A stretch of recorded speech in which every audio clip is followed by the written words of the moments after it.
Alrighty guys, welcome back. Rodeo Rick here. We are just waiting for my girlfriend. You can probably see her in the background there. She's having a little swim. Maybe. I thought I'd do a comparison video here from Vietnam and Bali. Many of you interested in both spots. I just come from 1 week in beautiful Da Nang, Vietnam. And I've been here in Bali about 10 days. So I thought I'd share some of my knowledge and prices, etc. and tips. So the first thing is what do we say, hotel rooms. Now they are very comparable. In Da Nang, I got a room for about 30 Canadian dollars, probably 25 US dollars. Room was good. It was called the Luck, L-U-K in Da Nang. Good location, nice staff, coffee shop downstairs. But the room was sleeping on a board. There was no mattress, no box spring, just a duvet to lay on. And it was unsleepable. Could only do it for about 5 nights and we had to check out. So you got to be careful with that when you book into a quote-unquote boutique hotel. Because you just don't, I research a lot and check out all the stuff I need, but you cannot tell about the beds. Very few YouTubers, except maybe Everything Patia, checks the beds out.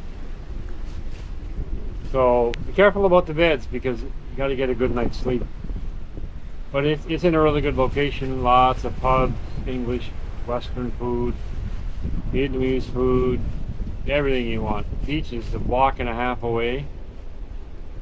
The district is called the An Thung, A-U-T-H-U-O-N-G, An Thung. That's the tourist neighborhood. I'm on a really, really excellent cell phone plan. I got it through the Canadian Snowbirds Association. And I'm with TELUS, but you can get it through, no, I think it's just TELUS, sorry. I'm paying 75 Canadian dollars a month. It's much like the T-Mobile, it's like the T-Mobile plan in the US. 75 Canadian dollars a month. I have about 70 countries I can go to where I don't have to buy an eSIM. I don't have to buy a SIM card. I land at the airport as soon as I hit the ground, sorry. It says, welcome to Vietnam, welcome to Indonesia. I get 200 gigs of data, text back to Canada. My buddy's here from Canada, but him and I have been phoning and texting, all included. So that is the Cadillac, because I've done eSIM, I've done buy a SIM card at the airport, burner phone, all that stuff. So this is fantastic. Just going to move the camera back a little bit here, and then we'll rain. So that's cell phone. So if you can get on a plan like that with T-Mobile or this plan with the Canadian Snowbirds Association, it is awesome. More than awesome. Probably never change this plan till the end. So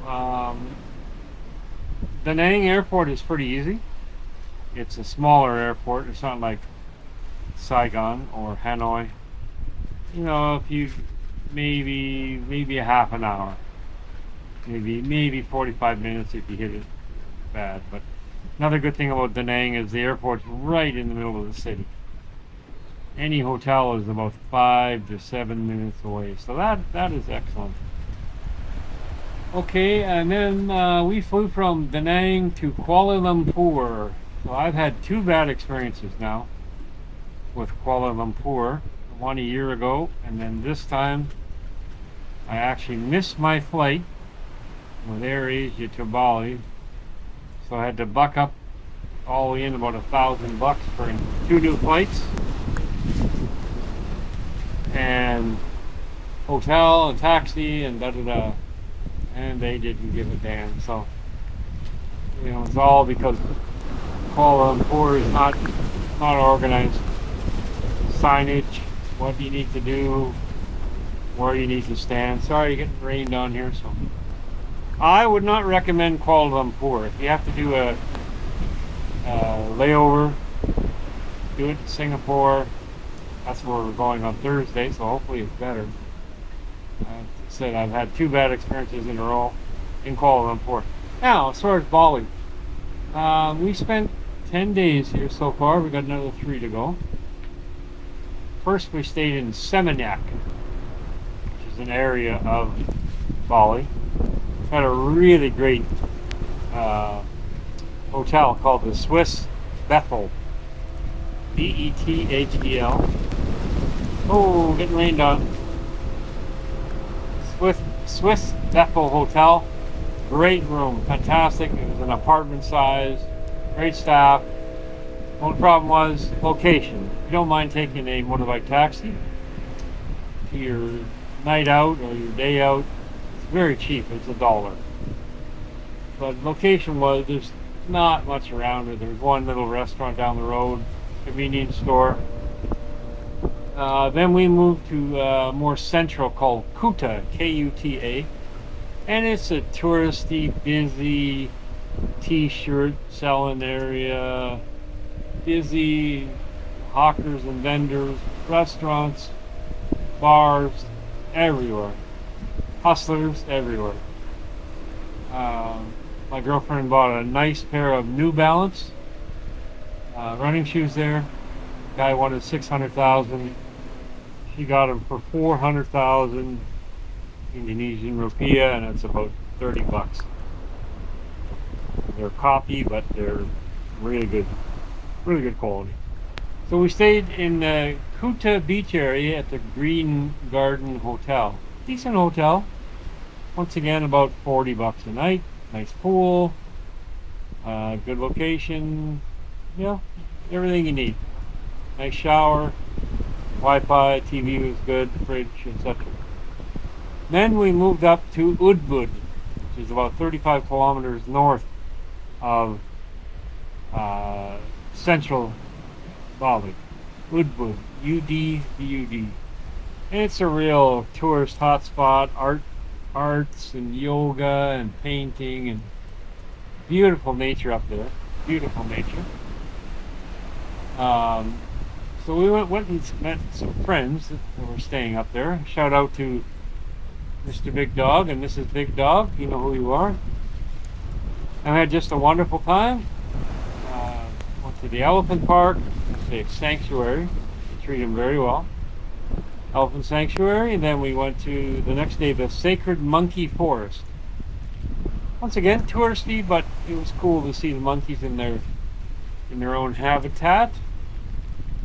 Very cheap to get in that. I think the elephant sanctuary is about $30 Canadian to get in, but well worth it. Then we went to downtown Ubud, which I would not recommend. It was just full of people and pushy salespeople and hot, and sidewalks are horrible, and la.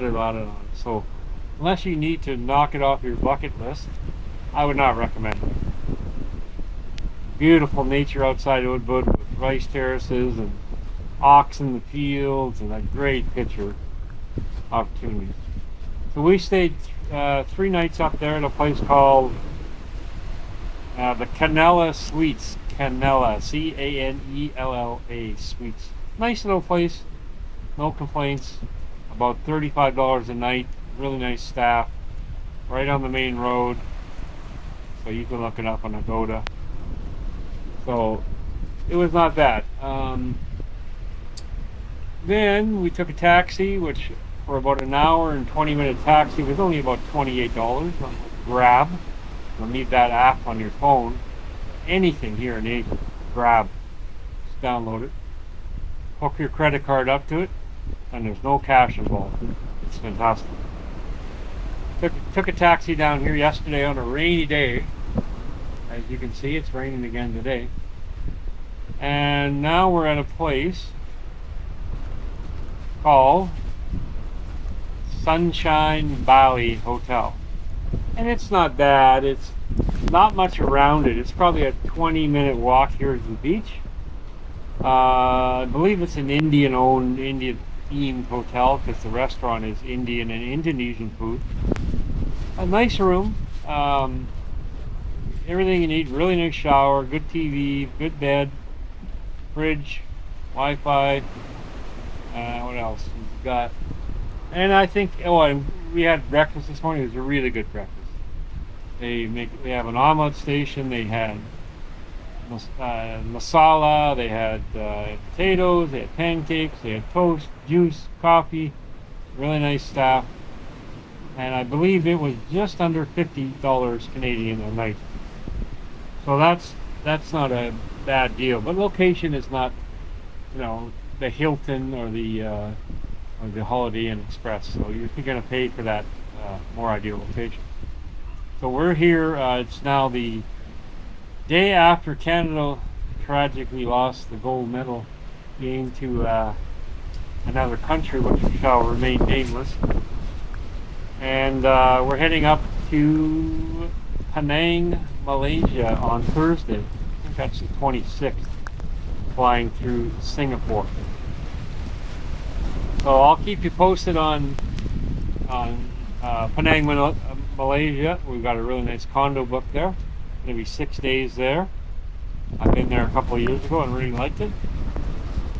So we'll keep you posted here on Rodeo Rick Travel. I'd like to give a big shout out to my buddy Gilligan. He gave me the idea for this video, so I appreciate you, buddy. And we'll be in touch really soon. Everyone take care. And remember, there are no bad days here in the tropics. Only wet ones. Okay, over and out. Remember, travel this rock. Time is short.